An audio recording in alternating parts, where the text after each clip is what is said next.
Sagittarius, hi! Welcome to Mr. Queen PH. At titingnan natin ang energies na parating sa inyo ngayong full moon in Taurus sa November 16, 2024 at 5:28 a.m. Philippine time. Ayan. So if you're interested in private readings, meron tayong promo ngayon for November.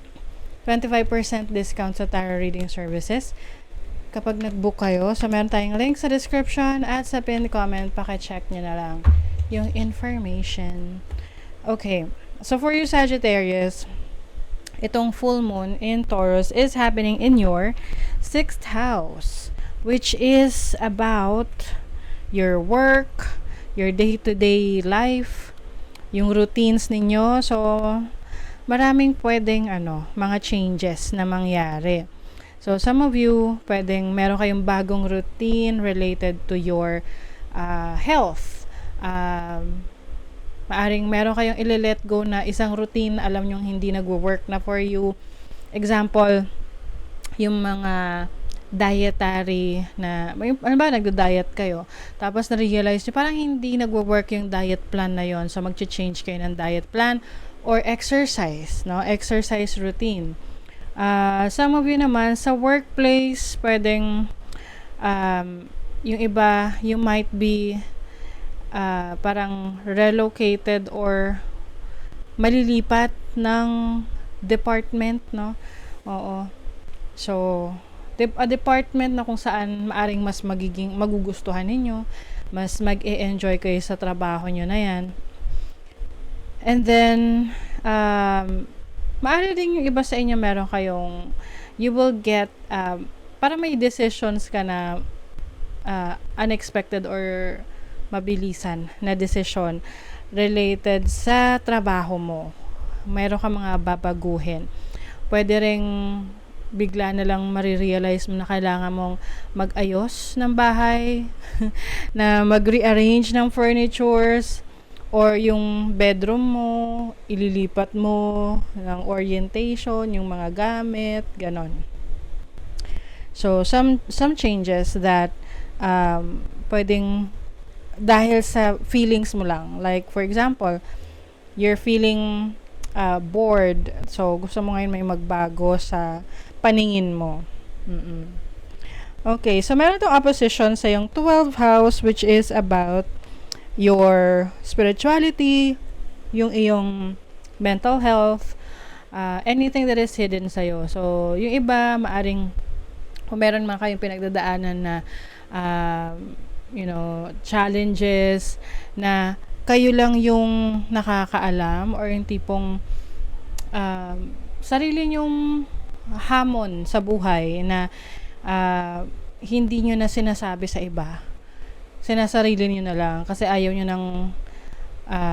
na merong maabala pang iba. So, some of you, yung manifestation yan, lalabas yan sa mga bagay na gusto nyong baguhin sa physical reality ninyo. So, example, yung iba, kaya nga yung iba kapag, let's say, nakipaghiwalay sa kanilang person, nagkaroon ng breakup, nagpapagupit ng buhok, o kaya may mga rearrangement na gagawin sa bahay, lalo na kung nag-live-in sila or they live in the same house, kung mag-asawa, so mga ganon. So, some changes that will parang trigger you na gawin kasi meron kang pinagdaanan na pagsubok.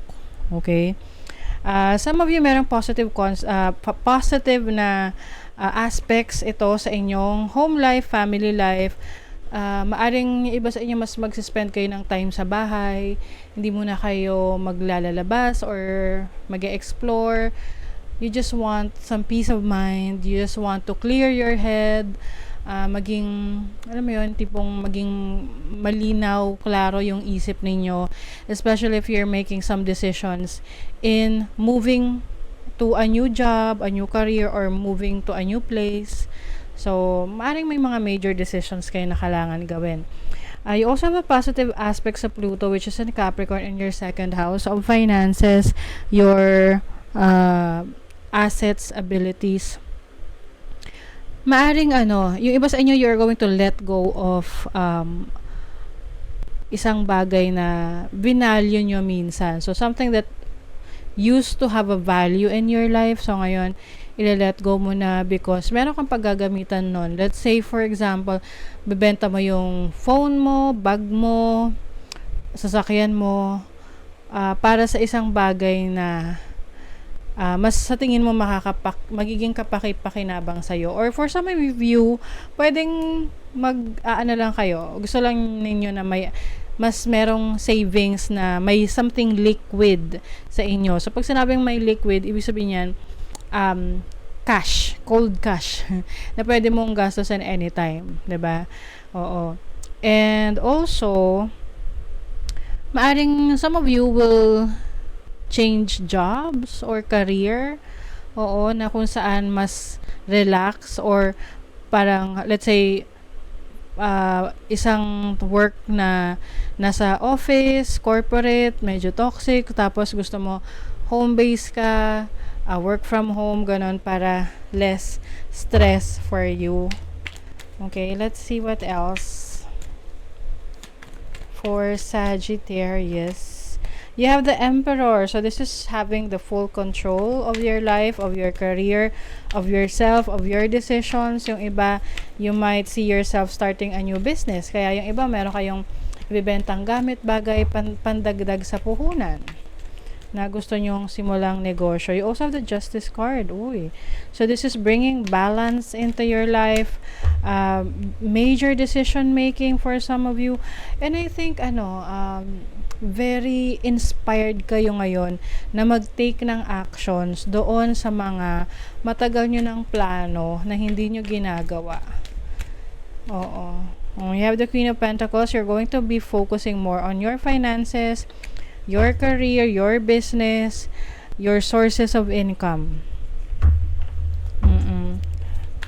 Parang gusto mo may drastic change. Gusto mo merong something that will excite you. Kasi the more na na-excite ka, the more na marami kang nagagawa. Oo, mas na-i-inspire ka. Lighten up. Ayan. So, pag may mga times na parang you're feeling low, you're feeling sad, lagi mong isipin na may mga bagay or reasons para maging masaya ka or i-celebrate ang isang araw, no? It doesn't matter kung birthday mo or may special occasion. It's just your appreciation sa blessings na meron ka or sa situation mo. Conclusions are within reach. So, ito yung sinasabi ko sa inyong clarity or kaliwanagan sa mga bagay na gusto nyong i-pursue sa buhay or mga changes na gusto nyong gawin. And conclusions is also about your decision. So, kung mayroon kang major decision, especially in your work, your home life, family life, and your finances. So, makukuha mo na or makakapag-isip ka na ng best solution for that. Okay? So, that is your reading, Sagittarius. Thank you so much. Good luck.